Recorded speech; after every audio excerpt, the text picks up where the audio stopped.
Hi friends, मैं हूं हितेश गिरी गोसाई। आप है द नॉलेज के साथ और चले आज जानते हैं कुछ एस्ट्रोनॉमिकल डिस्कवरीज के बारे में। जैसे कि हाल ही में ब्रह्मांड का नया जन्म लेने वाला बेबी प्लेनेट, तीन तारों के चक्कर लगाने वाला ग्रह और मंगल ग्रह पे आने वाले भूकंप। Number 1, the new born baby planet.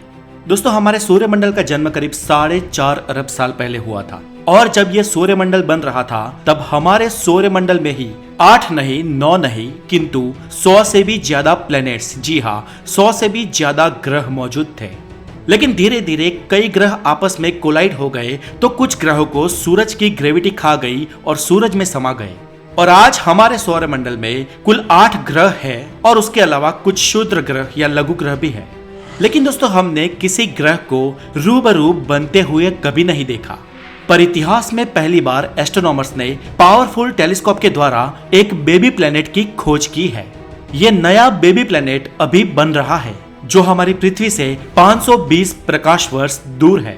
ये AB ऑरिंग के नाम के तारे के सर्कल में बन रहा है। यह बिल्कुल ही नई डिस्कवरी है जो 2020 में हुई है। और दोस्तों, इस डिस्कवरी में एस्ट्रोनॉमर्स ने पाया कि AB ऑरिंग नाम के तारे के आसपास एक डस्ट का पूरा बहुत बड़ा क्लाउड दिख रहा है और इस क्लाउड के मध्य में एक नए प्लेनेट का जन्म हो रहा है। दोस्तों, इसको बनने में अभी टाइम लगेगा, लेकिन ये हमारे लिए एक डॉक्यूमेंट्री बनाएगी।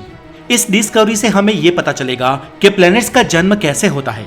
वैसे तो दोस्तों, हम थियोरेटिकली ये जानते ही है कि किसी ग्रह का जन्म कैसे होता है, लेकिन ये हमारे लिए एक पूरा का पूरा लाइव एक्सपेरिमेंट होगा। Number 2, the strongest material in the universe. दोस्तों, आपको क्या लगता है स्टील से भी स्ट्रॉन्ग क्या होगा? तो फ्रेंड्स, वो है ग्राफीने। ग्राफीने एक ऐसा मटेरियल है जो स्टील से 200 गुना ज्यादा मजबूत है और इस ग्राफीने से भी स्ट्रॉन्गर मटेरियल है कार्बाइन। पर यह बात हमारी पृथ्वी तक सीमित है। लेकिन क्या आपको पता है कि ब्रह्मांड का, जी हाँ पूरे यूनिवर्स का सबसे स्ट्रॉन्ग मटेरियल कौन सा है? तो फ्रेंड्स, वो है न्यूक्लियर पास्ता। नहीं, इटालियन पास्ता नहीं, आखिरी पास्ता नहीं, लेकिन न्यूक्लियर पास्ता। ये न्यूक्लियर पास्ता न्यूट्रॉन स्टार्स की कोर में मिलता है। जब सुपरनोवा विस्फोट होता है तो अंत में वो तारा कोलैप्स होने लगता है और उसका कोर न्यूट्रॉन स्टार बन जाता है और इन न्यूट्रॉन स्टार्स का कोर इतना डेंसिव होता है कि उसके भीतर जन्म लेता है ब्रह्मांड का the strongest matter, nuclear pasta. माना जाता है कि ये मटेरियल स्टील से 10 बिलियन टाइम्स ज्यादा स्ट्रॉन्ग है। Number 3, space junk. दोस्तों, हम इंसान बहुत ही एडवांस हो चुके हैं, इतने एडवांस कि रॉकेट, स्पेस स्टेशन और सैटेलाइट्स को हमने स्पेस में चढ़ा दिया। लेकिन दरअसल स्पेस में एक्चुअली हमने कचरा फैला दिया है। ऐसे काफी सारे इक्विपमेंट्स और पुराने सैटेलाइट्स अभी डीएक्टिवेट हो चुके हैं और उनका मलबा स्पेस में तैर रहा है। हमारी पृथ्वी के चारों ओर मलबे के ऐसे कई सारे टुकड़े हैं जिन्हें हम स्पेस जंक कहते हैं और इन टुकड़ों के कारण अंतरिक्ष की कुछ खोजें हमारे लिए और कठिन हो रही है और इसीलिए वैज्ञानिकों ने स्पेस जंक को खत्म करने का एक उपाय ढूंढ लिया है। इसके लिए वैज्ञानिकों ने रिमोट डेब्रिस नाम का एक सैटेलाइट बनाया है और इसका निर्माण स्पेस में जाकर इन स्पेस जंक को खत्म करने का है। और वैज्ञानिकों का कहना है कि आने वाले कुछ ही समय में ये सैटेलाइट्स स्पेस में से स्पेस जंक को हटाने में कार्यरत हो जाएगी। Number 4, water on the Mars. दोस्तों, बहुत सालों से यह डिस्कशन का विषय रहा है कि मंगल पर पानी हो सकता है। अब अभी तक वैज्ञानिकों ने मंगल के पोलर पार्ट्स में सूखी बर्फ के रूप में पानी को खोज लिया था, लेकिन 2018 की लेटेस्ट स्टडी के अनुसार यूरोपियन स्पेस एजेंसी ने यह दावा किया है कि मंगल की जमीन के नीचे लिक्विड वाटर मौजूद है। इवन उनका तो ये भी दावा है कि मंगल के साउथ पोल के नजदीक में साउथ पोल से 20 किलोमीटर दूर एक पूरा तालाब है जिसमें पानी मौजूद है और पानी की ये लेक करीब आधे से 1 किलोमीटर बर्फ के नीचे दबी हुई है। अगर उनकी ये बात सही है तो मान लो कि मंगल पे रहना आसान हो जाएगा। Number 5, far out. दिसंबर 2018 में स्कॉट, डेविड एचर्ट, इन 3 एस्ट्रोनॉमर्स ने सूर्यमंडल का एक दूर दर्राज का बौना ग्रह खोज निकाला जिसे उन्होंने नाम दिया 2018 VG18, जिसका दूसरा नाम है फार आउट। फार आउट एक ड्वार्फ प्लेनेट है और ये हमारे सोलर सिस्टम की अब तक की खोजी गई सबसे दूर दर्राज की बॉडी है।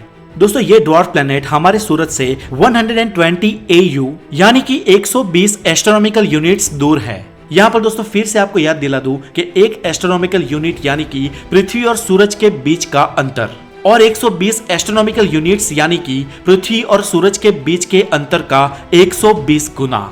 सूर्यमंडल के सबसे दूर दर्राज का ग्रह नेपच्यून भी सूरज से 30 एस्ट्रोनॉमिकल यूनिट्स दूर है और प्लूटो करीब 40 एस्ट्रोनॉमिकल यूनिट्स दूर है। जबकि नया खोज निकाला ये ड्वार्फ प्लेनेट फार आउट सूरज से 120 एस्ट्रोनॉमिकल यूनिट्स दूर है।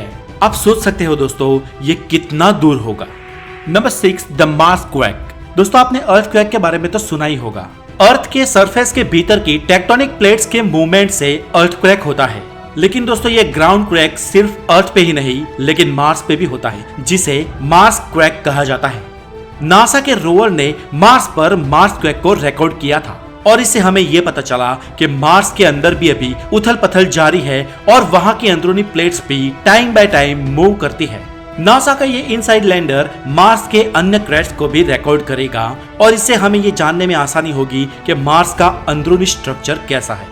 Number 7, 3 sons. दोस्तों नासा ने एक एक्सोप्लैनेट ढूंढ निकाला है जो एक नहीं, दो नहीं लेकिन 3 सन का चक्कर लगाता है। जी हाँ दोस्तों, ये एक्सोप्लैनेट ट्रिपल स्टार सिस्टम में मौजूद है जिसका नाम है LTT 1445AB।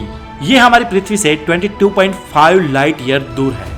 दोस्तों इस एक्सोप्लैनेट का average surface temperature 160 degree Celsius तक रहता है और यहाँ पर जीवन की लगभग कोई संभावना नहीं है। तो दोस्तों आज यहाँ तक ही, लेकिन नेक्स्ट वीडियो में मैं आपके लिए लेके आने वाला हूँ नींद से जुड़ी कुछ ऐसी डिटेल्ड इन्फॉर्मेशन जिसे आपने शायद पहले कभी न सुनी हो। जैसे कि इंसान नींद में क्यों चलते हैं, कोई इंसान लगातार कितने दिनों तक जाग सकता है या लगातार जागने का रिकॉर्ड किसके नाम पर है, और आखिर हमें ये सपने क्यों आते हैं और नींद का टोटल बायोलॉजी क्या है। तो फिर मिलेंगे हेल्दी नॉलेज के साथ, और आप लेटेस्ट अपडेट्स के लिए मुझे इंस्टाग्राम और ट्विटर पे भी फॉलो कर सकते हैं, लिंक डिस्क्रिप्शन में है। अपना बहुत सारा ध्यान रखें। Have a good day, take care.